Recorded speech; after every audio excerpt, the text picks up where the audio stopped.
വിമാനത്തിലെ പ്രതിഷേധത്തിൽ യൂത്ത് കോൺഗ്രസുകാരെ മർദ്ദിച്ച കേസിൽ ഇ.പി. ജയരാജനെതിരെ അന്വേഷണം. ഇ.പി. ജയരാജനെതിരായ കേസ് എഴുതി തള്ളാനാവില്ലെന്ന് Thiruvananthapuram judicial first class magistrate കോടതി.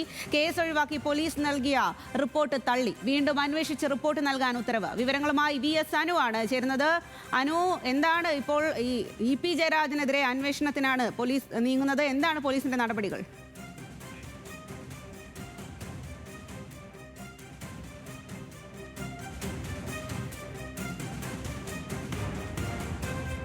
അനു, ഇപ്പോൾ പോലീസിന്റെ നീക്കം എങ്ങനെയാണ്? ഇ.പി. ജയരാജനെതിരെ അന്വേഷണവുമായി മുന്നോട്ട് പോകാൻ തന്നെയാണോ തീരുമാനം?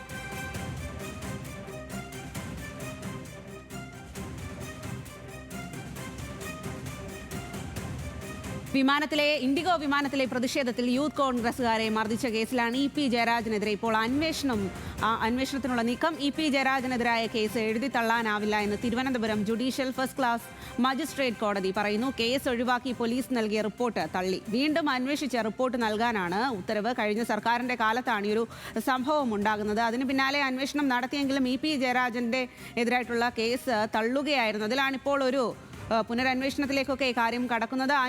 വി.എസ്. അനു, എന്താണിപ്പോൾ പോലീസ് നടപടി? ഈ ഇൻഡിഗോ വിമാനത്തിൽ അന്ന് മുഖ്യമന്ത്രിയായിരുന്ന പിണറായി വിജയനെതിരെ പ്രതിഷേധിച്ച യൂത്ത് കോൺഗ്രസ് നേതാക്കളെ തള്ളി മാറ്റി എന്നുള്ളതാണ് ഇ.പി. ജയരാജനെതിരായ കേസ്. അന്ന് ആദ്യഘട്ടത്തിൽ ഇ.പിക്കെതിരെ കേസെടുക്കാൻ പോലീസ് തയ്യാറായില്ല. പക്ഷെ പിന്നീട് ഫർസീൻ മജീദ് ഉൾപ്പെടെയുള്ള യൂത്ത് കോൺഗ്രസ് പ്രവർത്തകർ കോടതി സമീപിക്കുകയും ഇ.പിക്കെതിരെ കേസെടുക്കുകയുമായിരുന്നു. എന്നാൽ പിന്നീട് ഈ കേസ് അന്വേഷിക്കേണ്ടതില്ല എന്ന തരത്തിൽ പോലീസ് ഒരു റഫർ നോട്ട് കോടതിക്ക് Thiruvananthapuram judicial first class magistrate കോടതി 11-ന് കൈമാറിയിരുന്നു. പക്ഷേ ഇത് പരിഗണിച്ച കോടതി ആ റിപ്പോർട്ട് തള്ളിയിരിക്കുന്നു. അതായത് ഇ.പി. ജയരാജനെതിരെ അന്വേഷണം വേണ്ട എന്ന പോലീസിന്റെ റിപ്പോർട്ട് തള്ളുകയും അന്വേഷണം നടത്തി വിവരങ്ങൾ ധരിപ്പിക്കാൻ പുതിയ റിപ്പോർട്ട് നൽകാൻ വേണ്ടി ഇപ്പോൾ പോലീസിനോട് Thiruvananthapuram judicial first class magistrate കോടതി ഉത്തരവിട്ടിരിക്കുന്നു. ആ വാർത്തയാണ് ഇപ്പോൾ പുറത്തു വരുന്നത്. ഇ.പി. ജയരാജനെ സംബന്ധിച്ച് അദ്ദേഹത്തിനെതിരെയും ഇൻഡിഗോ വിമാനത്തിലെ പ്രതിഷേധ വിഷയത്തിൽ അന്വേഷണം നടക്കും. ശരി, വി.എസ്. അനു.